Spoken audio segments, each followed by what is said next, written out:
Отвечаю пробежку, я спрашиваю, что я делаю пробежку. После пробежки будут почти скакать.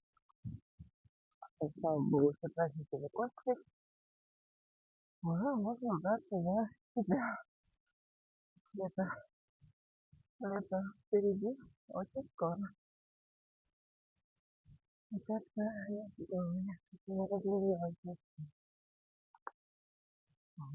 И постараюсь даже как бы видео разные питания, тренировками.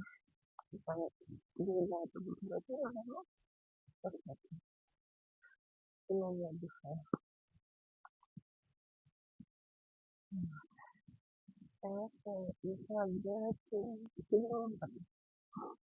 Начать снова очень тяжело. Да. Выбрасываешься, потом возвращаешься к этому тяжело. И мы остаемся, чтобы окей.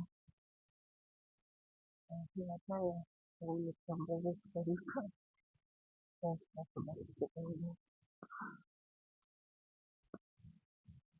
такие делать. Ну, интересно, подписывайтесь.